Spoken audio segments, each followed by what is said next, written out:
L'église Habas Shalom est heureuse de partager avec vous cet enseignement pour votre édification. Nous vous souhaitons une bonne écoute. J'aimerais vous parler d'un thème aujourd'hui. Le Seigneur m'a dit, j'ai dit, qu'est-ce que tu veux que je donne par rapport à cette exhortation sur l'évangélisation? Il m'a amené un passage, un verset ou un mot qui m'a beaucoup aidé au début de ma foi. Ne vous y trompez pas. C'est ce qu'il m'a dit. Il dit, ne vous y trompez pas. Je me dis, waouh Seigneur, ça je me rappelle qu'au début de ma foi, c'était un passage ou un petit mot qui me permettait de rester accroché à Dieu.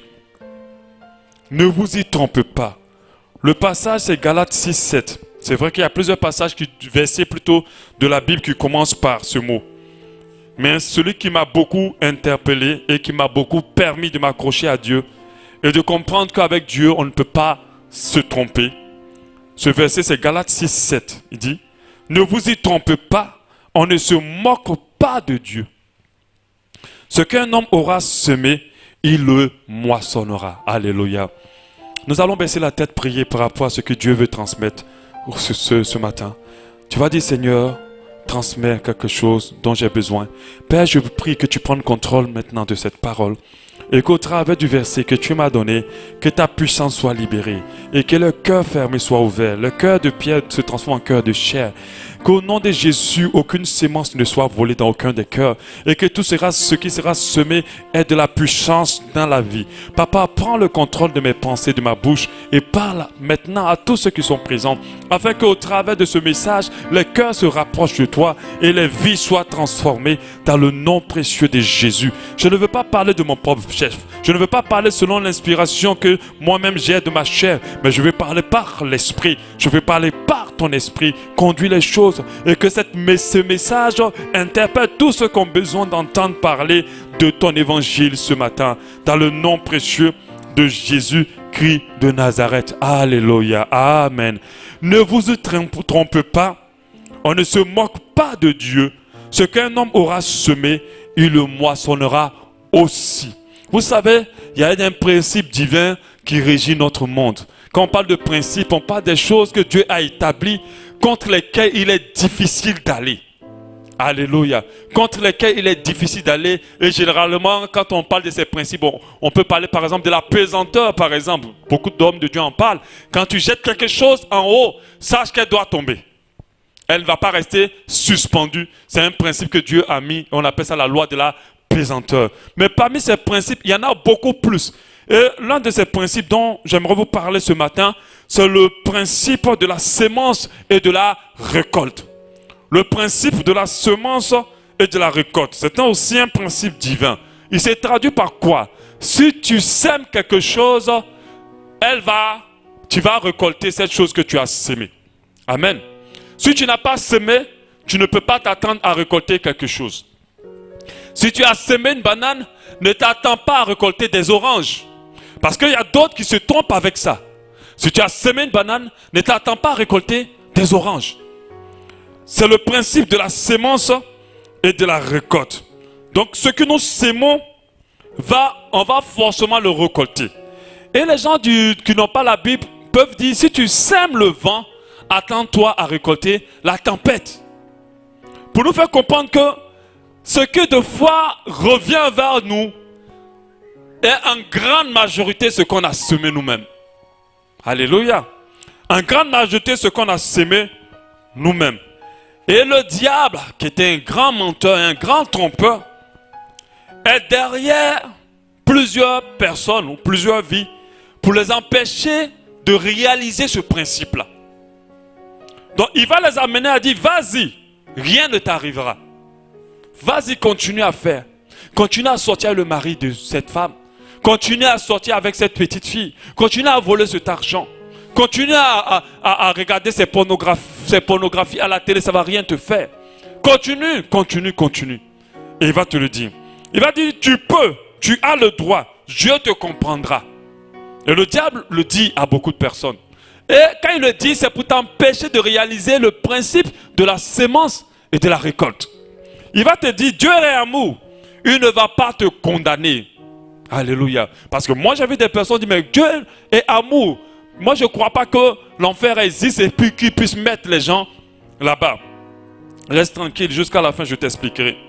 Il va te dire aussi, une fois en passant, c'est pas grave. Après, tu pourras arrêter. Mais je vous dis, il y a des personnes qui ont fait une fois en passant. Alléluia. Et une fois en passant, a détruit leur vie. Amen. Parce qu'il y a un principe de la semence et de la récolte. Il va te dire, quand tu seras prêt, tu vas donner ta vie à Dieu. Donc pour le moment, vibre d'abord. Sémence, récolte. Il va te dire, tu as encore le temps. Demain, tu pourras bien te donner à Dieu. Tu pourras t'investir dans l'église. Toi-même, d'autres te disent même, je sais que Dieu sait que je vais venir à l'église. Mais pendant que tu es là, tu es en train de semer. Tu es en train de semer. Alléluia. Et c'est une grave erreur de l'écouter. Car il sait très bien que toute hâte a des conséquences. Il sait très bien que tout ce qu'on fait, ou tout ce qu'on sème, on va le récolter. Et plusieurs payent déjà le prix de la désobéissance. Le prix de la sémence. Quand vous voyez la vie de beaucoup de personnes autant compliquée, deux fois ce n'est pas parce qu'elles sont maudites. C'est juste les conséquences de la semence qu'ils ont fait, de ce qu'ils ont fait de leur vie, des engagements qu'ils ont pris, des choses qu'ils ont fait, des choix qu'ils ont fait. Et ces choix, ces péchés, ces attitudes, même quand ils sont chrétiens, finissent par avoir des conséquences sur leur vie. Mais aujourd'hui, je ne vais pas parler des conséquences sur votre vie. Alléluia. Car je crois que le plus important n'est pas notre vie ici. La Bible parle de notre vie ici comme d'une transition. Elle parle de notre vie ici comme d'un passage. Alléluia. D'une escale. Alléluia. Même si cette vie détermine la suite.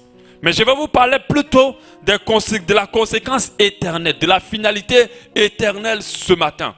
Quand Jésus était venu sur la terre, il a dit, répentez-vous car le royaume de Dieu est proche. Alléluia. Et c'était ça son message. Son message était que abandonne ta vie et sois sauvé.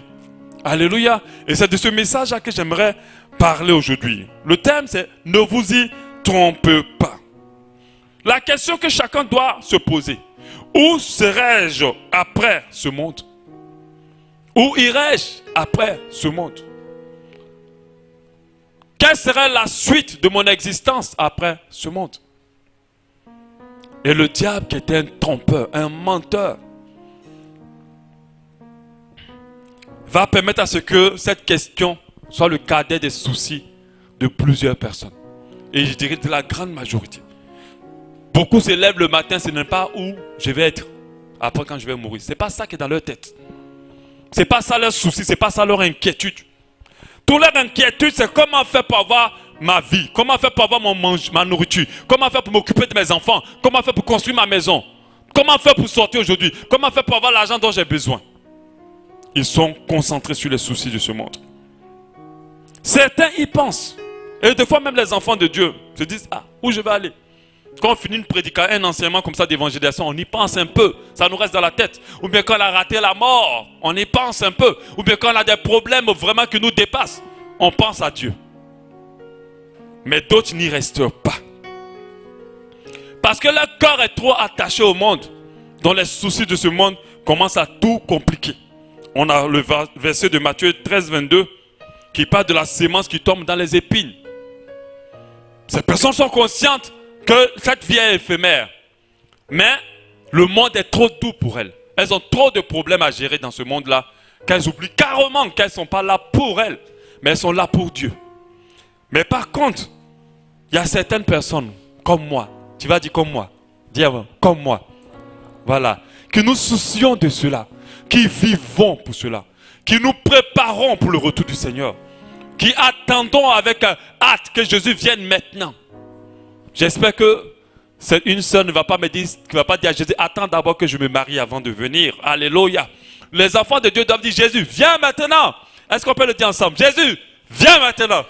Tu n'as pas dit. Abel, tu n'as pas dit parce que tu dis, ah, s'il vient, est-ce que je vais partir? Alléluia. Est-ce que je vais partir s'il vient? Tu te dis, ah, est-ce que je vais partir? Normalement, nous devons appeler Jésus. On doit dire, viens tout de suite. Viens nous prendre. Alléluia. Vous devez comprendre qu'on ne peut pas se tromper. Il ne faut même pas laisser le diable te tromper. Je vais te parler un peu de lui. Le diable est un menteur et un trompeur.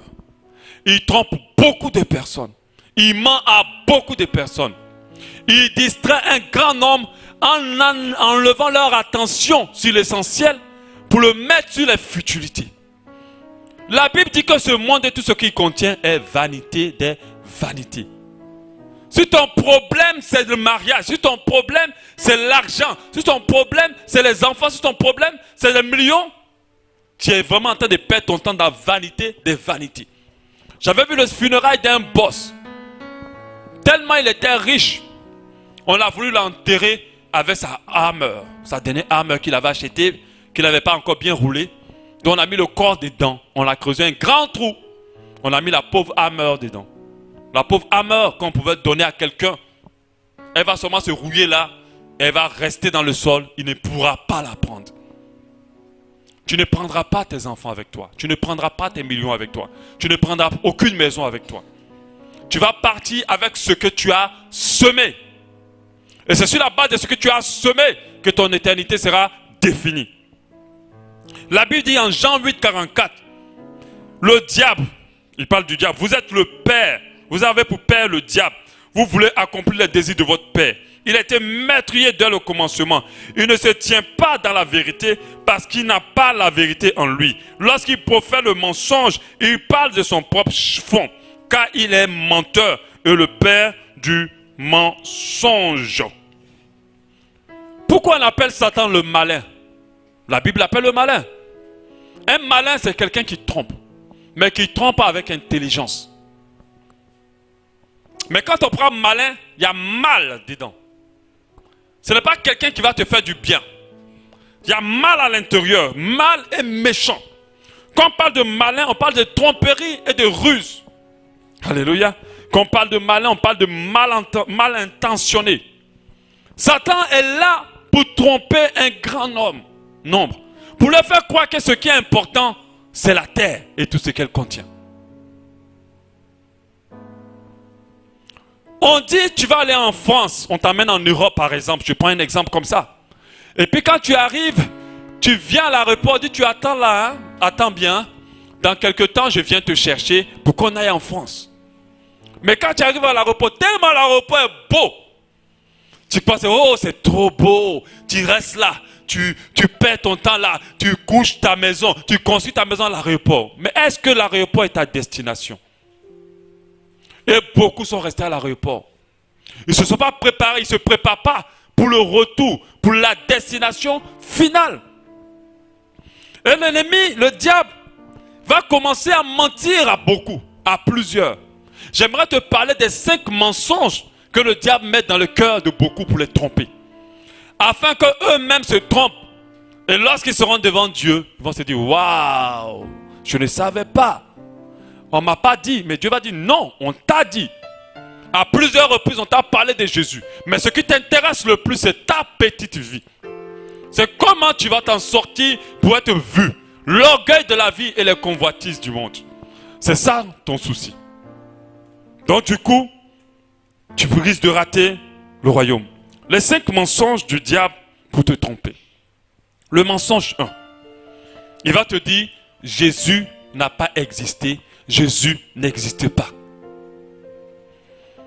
J'ai un autre mouvement qui passe maintenant dans le WhatsApp. Jésus a été inventé par le blanc pour dominer les noirs. Ça passe dans beaucoup de téléphones. Mais c'est un gros mensonge.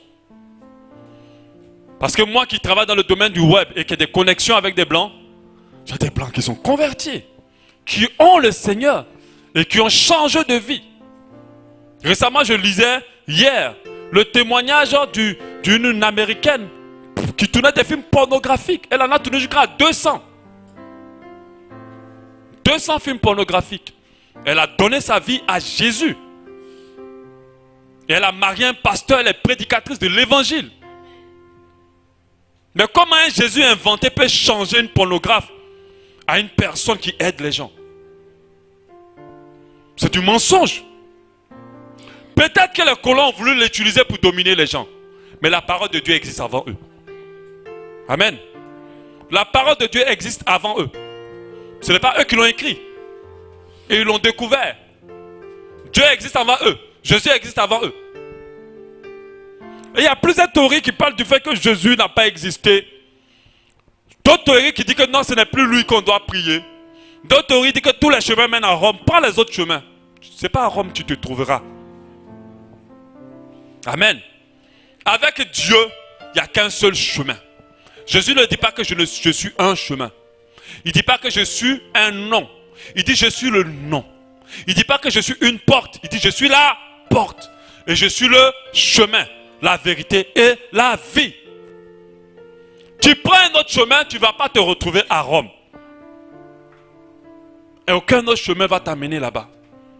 Le seul chemin qui t'amène à Dieu, c'est Jésus-Christ de Nazareth. Jésus n'est pas pour une religion. Je vais en parler. Philippiens 2, 5 nous dit: ayez en vous les sentiments qui étaient en Jésus-Christ. Ayez en vous les sentiments qui étaient en Jésus-Christ. Lesquels, existant en forme de Dieu, n'a point regardé comme une proie à arracher d'être égal à Dieu.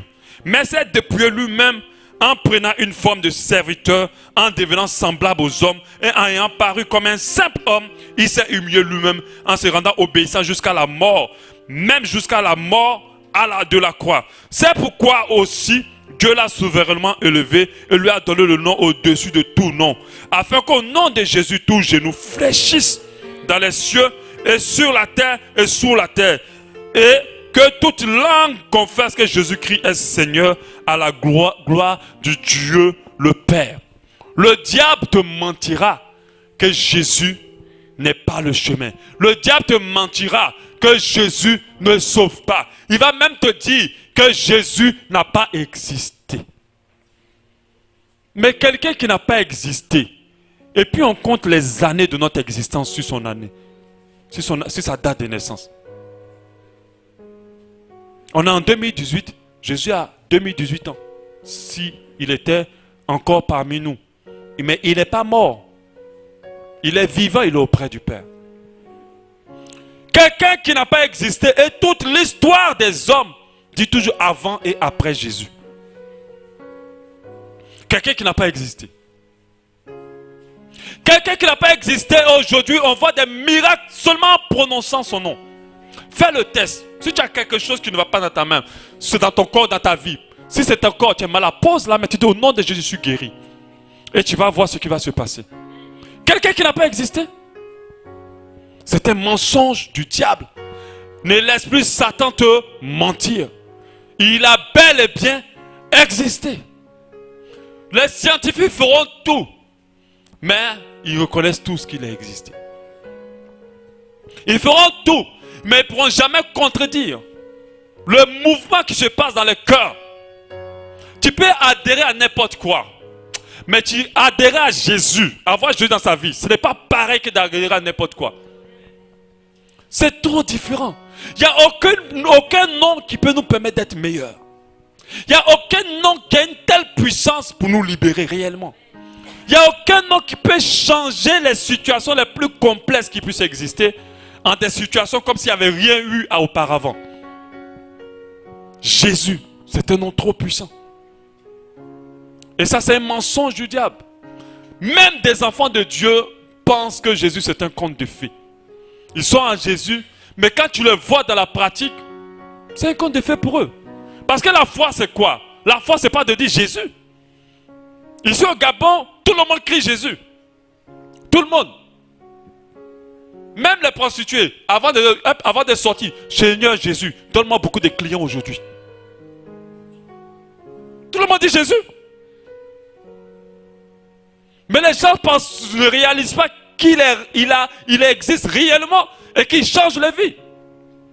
Parce que dans la pratique, c'est là qu'on saura si Jésus existe réellement dans ta vie. Parce que quand on verra les choix de ta vie, on verra l'orientation de ta vie, on saura s'il existe. Le diable ment, Jésus existe. Et il sauve encore aujourd'hui. Et il est puissant. Amen. Il est puissant encore aujourd'hui. Et je crois que quiconque se confie en lui verra sa vie changer et bénéficiera de la vie éternelle. Moi, j'y crois fermement. Alléluia. Je suis prêt à donner ma vie pour Jésus. Amen. Je suis prêt à renoncer à tout ce que je veux pour Jésus. Parce que je sais qui j'ai trouvé. Le trésor le plus inestimable qui puisse exister. Je vais vous parler du deuxième mensonge. Le deuxième mensonge du diable, il va te dire, tu ne vas pas mourir maintenant, tu as le temps. Alléluia. Ça c'est un gros mensonge. Vous savez, tous les jours que Dieu fait, c'est le jour de notre mort. Tous les jours que Dieu fait, on peut mourir. Hier quand on était en train de faire l'anniversaire de ma fille, j'ai pris la voiture, je partais acheter les jus. Et quand j'ai pris, j'ai senti une sensation d'accident. Et je me voyais dans le sang. Ça s'est passé en flash comme ça dans mon esprit. Et j'ai commencé à prier par la langue jusqu'à aller prendre les boissons et revenir. Et j'ai compris que le diable avait scellé quelque chose. On va dire, il est juste allé chercher les boissons. Mais il n'est pas encore là. Qu'est-ce qui se passe? Si tu ne réalises pas ça, parce que quand l'homme ne pense pas qu'il peut partir un jour, il reste dans le péché, il s'enfonce dans le péché. Quand l'homme ne pense pas qu'un jour, n'importe quel jour que Dieu crée, peut être sa fin, il sent dans n'importe quoi. Ou parce que l'orgueil vient de quoi? L'orgueil vient des gens qui pensent qu'ils vont vivre tout le temps. Quand tu sais que tu n'es rien, tu ne te gonfles pas d'orgueil. Tu restes dans l'humilité et la simplicité. Et tu t'accroches à celui qui est la vie. Et celui qui protège vraiment. Tous les jeux que Dieu fait, la mort c'est pas pour les beaux. Pour les vilains plutôt. Parce qu'en tout cas ils se voient là, ils ne se voient pas mourir quoi. Ici ils sont trop jolis pour mourir. Oui, il y a des gens qui se disent ça, je suis trop joli pour mourir. Marilyn Monroe, la plus belle femme du monde, elle est morte. Si on ouvre son tombeau aujourd'hui, toute la beauté là est partie où? Nulle part, c'est fini. Le diable va te dire que tu as le temps. Un enfant de Dieu doit être toujours conscient pour dire aujourd'hui je me suis levé, ça pète moi faim. C'est pour ça que la Bible dit chaque jour ça peine. Aujourd'hui je peux lever, ça pète ma faim aujourd'hui. Donc comme ça pète ma faim, je me sanctifie. Je me prépare pour le retour du Seigneur.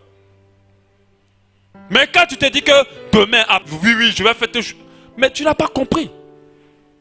Quand tu te permets de sortir dans la journée et tu n'as pas prié, et tu te lances dans la journée comme ça, c'est grave. Et le diable va te dire non, tu peux prier ce soir. Quand tu viens ce soir, non, tu es trop fatigué, demain tu vas prier. Laisse après. Non, tu as le temps. Non, la semaine prochaine tu vas jeûner. Je te dis, laisse cette semaine. La semaine prochaine, tu vas vraiment bien t'ancrer dans la prière. Et quand tu dis la semaine prochaine, non, laisse. L'église fait un séminaire de prière et jeûne. Ok, fais ça directement le jour du séminaire. Quand ça vient le séminaire, le pasteur aussi, lui, il est toujours 3 jeûnes chaque mois. Bon, j'ai jeûné le mois passé. Laisse ce mois-là. Fais l'autre mois. Amen. Et puis tu es là maintenant. Il te ment jusqu'à atteindre son objectif. La Bible dit en Jacques 4,14. Vous qui ne savez ce qui arrivera, pas ce qui arrivera demain. Car qu'est-ce qu'est votre vie? Vous êtes une vapeur qui apparaît pour un peu de temps et ensuite disparaît. En réalité, on n'est rien. Vraiment, on n'est rien. On est tout par la grâce de Dieu. Amen. On n'est rien. En un rien, tout peut finir maintenant, aujourd'hui, tout de suite. Et un enfant de Dieu doit toujours se dire, c'est possible que ça puisse finir aujourd'hui. Quand il se dit cela, il se prépare tous les jours. Il veille sur sa marche. Il veille à laver sa robe constamment. Et nous n'avons pas le temps. Alléluia. Nous n'avons pas le temps. Parce que le retour du Seigneur peut être n'importe quand. Notre mort aussi peut être n'importe quand. Récemment, je regardais sur Internet un prêtre qui était en train de prêcher. Il parlait, il parlait, il parlait, il parlait. Et puis il a attrapé sa poitrine, il est mort. Sur le pupitre. Quand on vient, c'est fini, c'était fini pour lui. Fini pour lui. D'autres, ils se couchent, ils partent. Certains, ils marchent. Moi, j'ai vu d'autres qui marchaient, puis ils sont tombés. Ils sont morts. J'ai vu d'autres aussi. Il était là comme ça, puis le pneu d'une voiture qui était là-bas, un gros pneu, c'est venu l'écraser. La mort est là tout le temps. Ce n'est pas pour t'effrayer, mais sois conscient de ça. C'est pour ça qu'à chaque fois que tu te lèves, rends grâce à Dieu. Du fait que tu es vivant. Parce que c'est sa grâce qui te maintient en vie. Tu ne peux pas imaginer tout le programme du diable, même aujourd'hui seulement sur ta vie, pour te tuer. Satan ne veut même pas que tu vives une seule seconde. Il veut te tuer aujourd'hui même. Amen. Donc il te ment pour te dire que tu as le temps. La Bible nous dit en Proverbe 21:1 du lendemain, car tu ne sais pas ce qu'un jour peut enfanter. Je te dis ça pour que toi qui n'as pas accepté Jésus, aujourd'hui même, ne te dis pas demain. Quand il sera le temps de faire l'appel, je t'en prie, viens. Donne ta vie à Jésus. Toi qui n'es pas encore droit dans le chemin, quand je vais faire aussi l'appel, viens et demande au Seigneur de t'aider à te repositionner. Alléluia. Le troisième mensonge que Satan va te donner, Dieu est amour, il te comprendra. C'est faux. C'est faux. Tout ce que Dieu comprend, c'est sa parole. Tout ce que Dieu accepte, c'est sa parole. Il ne comprend pas le péché, il n'accepte pas le péché. La Bible dit qu'il est saint, saint, saint, pas 3 fois saint. On dit saint, saint, saint. Il n'est pas 3 fois saint. Quand tu dis 3 fois saint, tu as limité la sainteté de Dieu. Donc tu veux dire qu'il y a 3 fois, donc il y a quelqu'un qui peut être 5 fois saint alors. S'il est 5 fois saint, il va dépasser notre Dieu. Non. Quand il dit saint, saint, ça veut dire infiniment saint.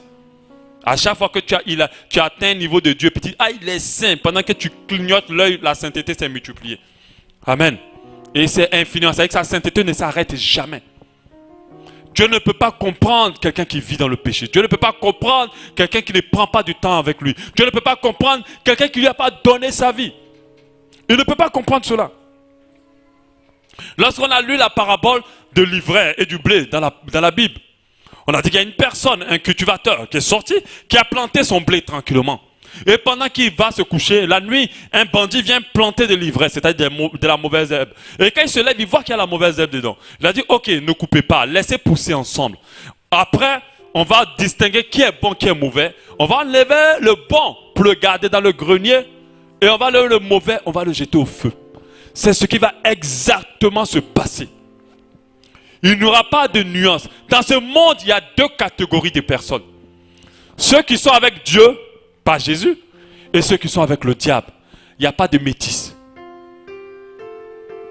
Il n'y a pas de métis dans cette histoire de Dieu. Si tu es métis, c'est que tu es avec le diable. En Europe, Angélique peut témoigner, les métis sont considérés comme des noirs. Pour ceux qui ont fait l'Europe. C'est ça? On ne les considère pas comme des métis. On l'a dit, ils sont noirs, carrément. Et c'est ça. Ils n'ont pas dit pour rien, c'est sur l'inspiration de la parole de Dieu. Si tu es métis, tu es là-bas. Je ne vais pas parler de péché physique. Mais si tu es métis spirituellement, tu es là-bas. C'est-à-dire un pied avec Dieu. Donc tu viens toujours à l'église, tu chantes Alléluia et tout ça, Hosanna. Et puis quand tu sors là, tu es dans tes banditismes. Si tu es dedans, tu es là-bas. Parce que Dieu ne fait pas de demi-mesure. Le royaume de Dieu est saint. Est-ce que vous avez déjà connu une femme qui aime la propriété? Quand même, moi j'avais ma tante là, elle te touche même le mur. S'il y a une poussière sur le mur, les servantes sont foutues. Elle aime la propriété d'une manière extrême. Mais elle là, c'est petit. La sainteté de Dieu, c'est une sainteté extrême. Rien d'impur ne rentrera là-bas. C'est pour cela qu'il nous appelle à nous sanctifier maintenant. Et la sanctification n'est pas possible sans Jésus. Dieu ne peut pas te comprendre si tu meurs dans le péché. Dieu n'est pas gentil. Il est amour. Amen. Il n'est pas gentil. La gentillesse va à la tolérance de ce qu'il ne faut pas tolérer. Mais il est amour. Dans son amour, il va te mettre en enfer. Si tu ne te répands pas maintenant. Le message de Jésus, c'est répentez-vous car le royaume de Dieu est proche. Donc ressaisis-toi. Que tu sois chrétien ou pas. Et fais très attention. Parce qu'il y a d'autres qui se disent, je sais le Seigneur. Avec tout ce que je fais pour lui, il va me comprendre. C'est ceux-là qui vont se retrouver pour dire, Seigneur, Seigneur, n'avons-nous pas délivré les gens? N'avons-nous pas fait des miracles? N'avons-nous pas fait ceci, cela? Il va dire, je ne vous connais pas. Pourquoi ouvrier d'iniquité? Amen. Donc faites très attention. L'amour de Dieu ne va pas effacer l'enfer. Nous sommes dans... Si on doit donner une définition de ce monde, c'est juste un tamin, un tri. Le monde seulement, c'est juste un passage pour faire un tri. On vous dit, vous pouvez faire ce que vous voulez. Mais en fait, dans l'esprit de Dieu, il veut savoir qui va le suivre ou pas. Je me rappelle de cette histoire que mon prof de droit m'avait racontée. Il disait, était un jour allé faire un entretien de travail. Et arrivé là, ils étaient nombreux, on les a laissés dans la salle d'attente pendant longtemps. Et quand on les a laissés, personne n'est venu leur dire quoi que ce soit. Ils sont venus à 8 heures tapantes. Jusqu'à midi, on ne leur dit rien. Jusqu'à 14 heures, on ne leur dit rien. Jusqu'à 16 heures, on ne leur dit rien. Ah, ça commence à chauffer dans la salle maintenant. Ceux-là, ils nous prennent pour qui? Ça commence à se plaindre ici, ça commence à se plaindre là.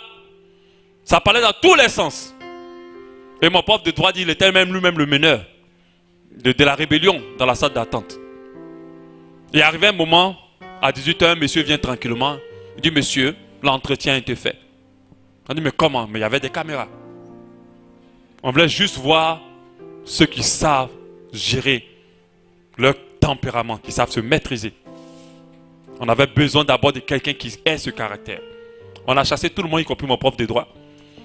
Et puis c'est les 4 autres qui étaient restés, avec qui ils ont fait la suite des entretiens. C'est pareil. C'est pareil. Le diable va te mentir. Dieu est amour. Il nous a laissé, il nous a laissé libre arbitre. Aujourd'hui, si moi je dis aujourd'hui, ah, pasteur là, je ne veux plus. Je vais m'étaler être acteur pornographique. Qui va m'empêcher? Hein? Qui va m'empêcher? Ah, je me lève, je m'avais fait. Amen. Je suis libre. Ma femme va souvent attraper la tête. Ah, c'est sûr, mon mari a devenu fou, puis c'est fini. Moi, je m'en fous. Amen. Je suis libre, en fait, de faire ce que je veux. Amen. Mais je dois rendre compte. À la fin. Et je suis conscient qu'il y a un jugement sur la tête de tous ceux qui ne se rangent pas selon la parole de Dieu. Ils rendront compte de la vie qu'ils ont eue et de la vie qu'ils ont menée. Dieu ne va pas avoir pitié quand il sera là pour dire, Seigneur, comprends, c'était difficile. Si je ne sortais pas avec ce monsieur-là, moi, je ne pouvais pas manger, je ne pouvais pas... Oui, raconte, ok. Va expliquer, le monsieur, il est déjà en enfer, va le retrouver là-bas, vous allez continuer. C'est ce qu'il va te dire.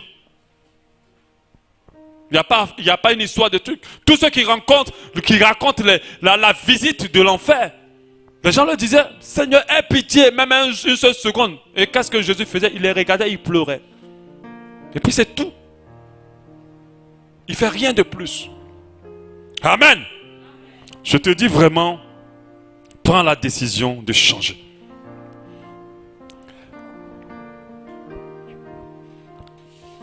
Et l'autre élément, mensonge. Vas-y, rien ne t'arrivera. Le diable va te dire, vas-y, rien ne t'arrivera. Vas-y, rien ne t'atteindra. Et il est fort dedans. Quand tu fais déjà un petit dérapage, rien ne t'arrive. Et je disais la dernière fois, au contraire même, tu as la promotion. Au contraire même, tu es en bonne santé, on t'appelle pour te donner 500 000. Ok, tu viens de pécher. Il est derrière. Vas-y, vas-y, vas-y. Rien ne va t'arriver. Oh, c'est n'importe quoi. Parce que l'homme connaît la chicotte. Ok? Quand il pêche et puis Dieu frappe, il se retire rapidement. Il évite. Mais le diable va commencer par quoi? Non, t'inquiète, laisse. Vas-y. Pour ceux qui ont eu des chiens à la maison, c'est comme ça qu'on éduque les chiens. Si un chien a fait une erreur que tu n'as rien dit, demain il va prendre la viande même sur ta table. Normalement, tu dois taper déjà. Quand tu tapes, il sait qu'il n'a pas droit. Et il se range. Mais Dieu ne fonctionne pas. On n'est pas des chiens pour Dieu. Amen. Parce que d'autres pensent qu'ils sont des chiens. Quand ils pêchent, ils s'attendent toujours à la foudre de Dieu. Même quand le tonnerre gronde comme ça. Hein, le tonnerre a grondé la semaine passée.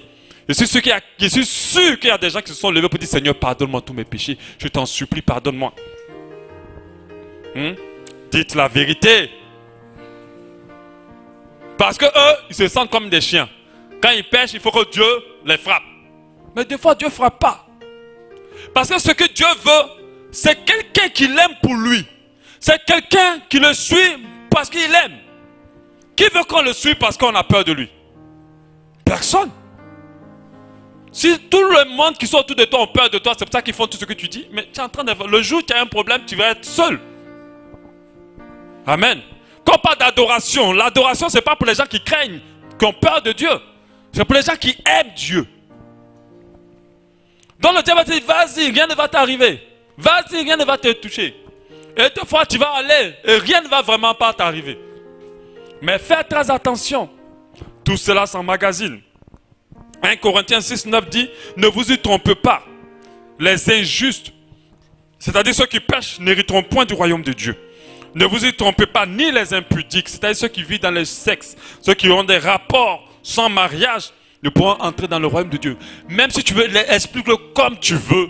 Oh, on était ensemble depuis, on était ceci, on était cela, c'est ton problème. Le mot qu'on ajoute à ça, c'est impudique. Alléluia.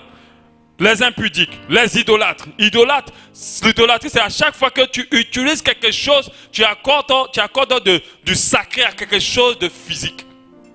Tu deviens idolâtre. Tu deviens idolâtre. Dès que tu penses que tu as besoin d'un objet pour te connecter à Dieu, c'est de l'idolâtrie. Dès que tu penses que tu as besoin d'une image pour te connecter à Dieu, c'est de l'idolâtrie. Il y a d'autres personnes qui sont leurs propres idoles.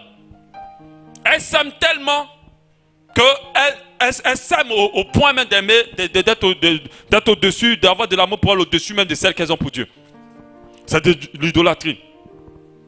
Les efféminés, ceux qui sont dans l'homosexualité, il n'y a pas d'explication, il n'y a pas de posé. Les infâmes, les voleurs. Quand on parle de voleurs, on n'a pas dit les voleurs dans les braqueurs. Parce que d'autres se disent que c'est les braqueurs. Si tu es allé chez le boutiquier, tu as fini d'acheter ta chose, et qui te devait donner 1000 francs, 500 francs, et il te donne 5000 francs, tu lui ramènes ces 4500. Si tu pars avec les 5000 francs pour dire, oh Dieu merci, il m'a fait la grâce, tu es dans les voleurs.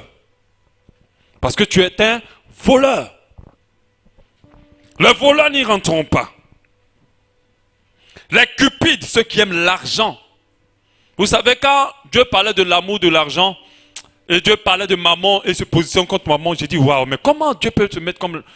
Et les gens n'aiment pas l'argent autant comme ça. Mais quand vous observez bien, même les enfants de Dieu pour arracher l'argent dans leur cœur, c'est difficile. On aime l'argent. Même dans l'église, si tu viens, tu es habillé bizarrement, on te méprise. Mais si tu as mis un parfum de 100 000 francs, tu as une clé bizarre, parce que les clés bizarres, ce sont les nouvelles voitures. Une bonne voiture, un teint ciré. On va te mettre devant. Ça, c'est parce que tu aimes, tu es influencé par l'argent. Ce qui fait la valeur d'une personne, ce n'est pas ce qu'il a, c'est ce qu'il est. Et ça, il faut que toi, tu le ressentes. Nous devons voir les gens comme Dieu les voit. Quand Dieu regarde cette personne, il dit, mais misérable, pauvre, viens me chercher, viens prendre de l'argent et purée pas le feu avec moi. Ce que tu as, c'est rien. Mais nous sommes impressionnés. Faites très attention. Ne dis pas, vas-y. S'il te dit, vas-y, tu peux, rien ne t'arrivera, ne tiens pas compte de cela. Parce que tu es exposé et tu vas rendre compte de ton péché. Le 5e mensonge, c'est la religion sauve. La religion sauve. Ça, c'est le 5e mensonge. Et ça, c'est un mensonge que j'ai vite compris dès le départ. Vous savez, il y a des gens qui font beaucoup de choses dans la religion. Qui font des jeûnes, qui font des Bon, laisse tomber. Qui voyage pour aller en Israël, qui voyage pour aller à la Mecque, ainsi de suite. Ok? Voilà, ma langue d'ivoirien ne peut pas prononcer tout. Donc, qui voyage comme ça, qui voyage. Ils te font des choses terribles. Je vous dis, on égorge les gens à cause de la religion. On égorge les gens à cause de la religion. À cause de la religion, il y a des gens qui vident leur compte. Et je vais vous dire une chose, c'est un mensonge du diable. La religion ne sauvera personne. Je le disais hier aux gens du cours des disciples, Jésus ne viendra pas pour dire, oh les catholiques, allons-y, vous êtes sauvés. C'est faux. Il ne dira même pas les réveiller, ou les réveiller, ou les je sais quoi, je ne sais pas. Vous n'êtes pas, il ne va pas dire les réveiller, vous êtes sauvés. Parce que nous, c'est nous qui sommes les vrais. Vous êtes vrais en quoi? Moi je dis toujours, notre assemblée n'appartient pas à une église de réveillés. On n'est pas une église réveillée. Amen. On est une église qui aime Jésus-Christ et qui aime sa parole. Amen. Alléluia. Moi je ne suis pas dans les réveillés. Alléluia. Les réveillés, montez. Les évangéliques, les pentecôtistes, jamais le dira. Il va dire quels sont ceux qui ont accepté mon fils comme Seigneur et Sauveur et qui ont vécu selon sa parole. Vous là, venez et vous allez voir qu'ils vont sortir même des endroits que vous n'imaginez même pas. Faites très attention. La religion, c'est lorsqu'on fait des choses sans aimer Dieu. Quand tu rentres dans un esprit où tu es en train de faire les choses sans que ton amour pour Dieu soit authentique. Sans que ce que tu désires, c'est de faire la volonté de Dieu. Lorsqu'on rentre dans les routines, tu te lèves, tu pries à 15h, tu te lèves, tu pries à 16h, tu fais des jeûnes, mais tout ça, tu n'aimes pas Dieu. Et beaucoup sont dans la religion. Moi, j'aime pas l'expression où on dit, elle n'est pas bien convertie. Ça ne veut rien dire. Bibliquement, ça ne veut rien dire. Ou tu es converti, ou tu n'es pas. Amen.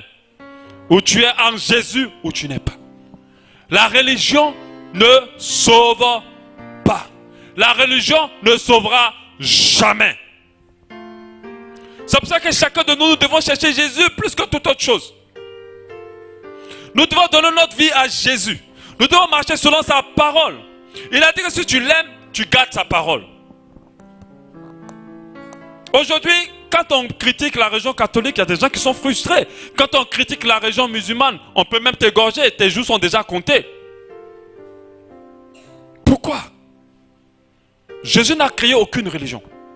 Vous l'avez entendu dans sa bouche une religion? Non. Est-ce qu'il a laissé une religion aux apôtres? Non. Est-ce qu'il leur a dit que vous êtes maintenant des pentecôtistes? Non. Mais vous êtes les protestants, vous protestez contre qui? Il n'a jamais dit. Il a seulement laissé sa parole. Et il attend ce qu'on l'accomplisse, on marche selon elle et qu'on la suive. On dit oui, je suis une fervente chrétienne. Oui, c'est bien. Je suis un fervent chrétien. Oh, je te dis, je suis baptisé, confirmé, reconfirmé. Je pense qu'après confirmé, il y a quelque chose. Je ne sais pas c'est quoi, mais j'en ai, je crois. Communier et tout ça. J'ai fait la catéchèse, j'ai fait ceci, cela. Oui, c'est bien. Mais tu vas rester avec tout ça. Si tu ne donnes pas ta vie à Jésus, concrètement et sincèrement. Dieu ne t'attend pas à ce que tu maîtrises toutes les rouages d'une religion. C'est pour ça qu'on est une assemblée, je vais amener les gens à sortir de tout ce qui est religion. On n'a pas de l'huile d'onction ici. Pas parce que ce n'est pas biblique. Mais on connaît les hommes. Si je vous dis qu'il y a des gens qui boivent cette huile-là, ils la boivent, ils se pommadent avec. Ils mettent ça sur le lit. Ils mettent ça même dans leurs cheveux pour les peigner. Et ils croient que Dieu les protège avec cette huile. On appelle ça de la religion. Et le pauvre villageois, vous savez combien ça coûte une huile d'olive? Au moins 4 000. Le pauvre villageois, il va faire comment pour acheter cette huile-là? Donc lui, il n'est pas protégé. Faites très attention. N'attachez pas votre foi et votre espérance. N'attachez surtout pas votre foi et votre espérance sur des objets. Amen. Quand on arrive à ce niveau-là, on est dans la religion. Et la religion ne sauve pas. C'est pour ça que quand tu vas à la Mecque, ou bien quand tu vas en Israël, le diable est content, il va te donner l'argent pour y aller. Parce qu'il sait que tu n'as rien compris. Jésus n'est pas en Israël seulement. Il est omniprésent. Il est partout. C'est pour ça que quand tu vas te lever, tu vas aller au Nigeria pour aller chercher ta délivrance là-bas. Tu te fatigues. Si le Nigeria guérissait toutes les maladies, je pense que qu'est-ce qu'on fait ici? Est-ce qu'on ne va pas cotiser nos billets pour aller là-bas?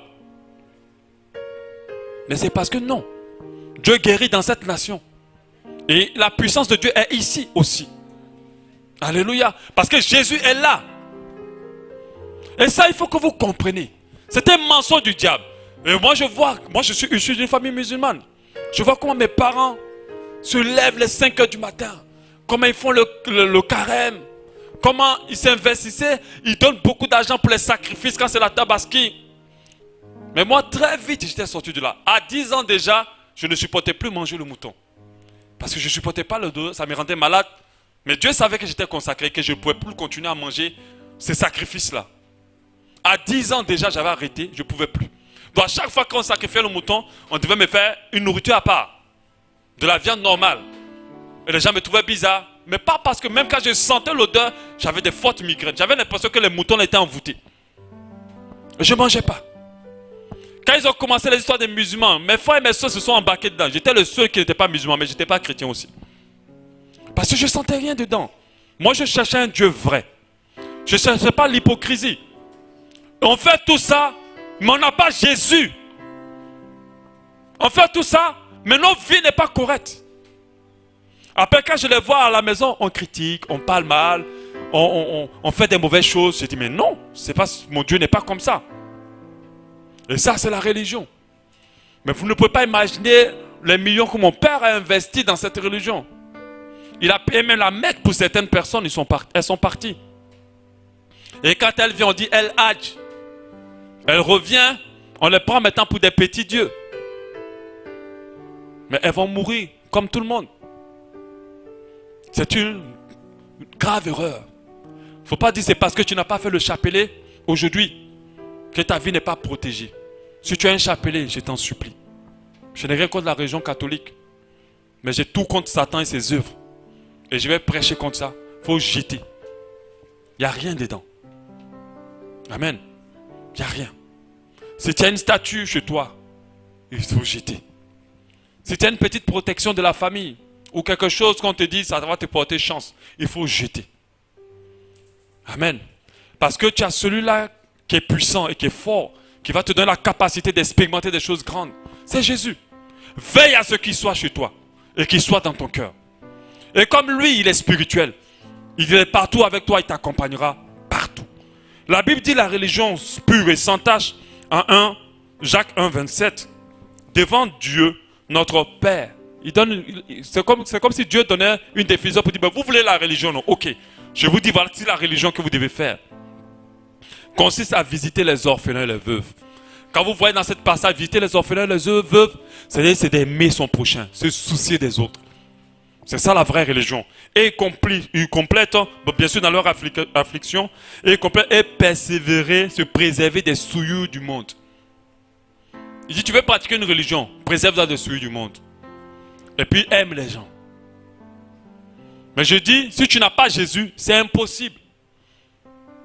Beaucoup de religions certaines religions, comme la religion catholique, ont défini que les prêtres doivent être célibataires. Pendant que Dieu ne les a pas créés célibataires. Ce n'est pas pour juger leur système. Mais je me dis, quand on rentre dans la religion, rien ne tient. Ce qui fait tenir les choses réellement, c'est quand on a Jésus. Avec Jésus, on peut être saint. On peut marcher dans la sainteté. Avec Jésus, on peut pardonner des gens vraiment. Avec Jésus, on peut être une meilleure personne. Et moi, quand je parle, mon témoignage me suffit de m'accrocher à Dieu. Parce que je sais ce que j'ai vécu. Je sais qui j'étais avant et qui je suis maintenant. Alléluia. Donc, il est temps pour toi de ne pas laisser le diable te mentir. La parole de Dieu te dit en Jean 3, 16, car Dieu a tant aimé le monde qu'il a donné son Fils unique, afin que quiconque croit ne périsse point, mais ait la vie éternelle. Alléluia.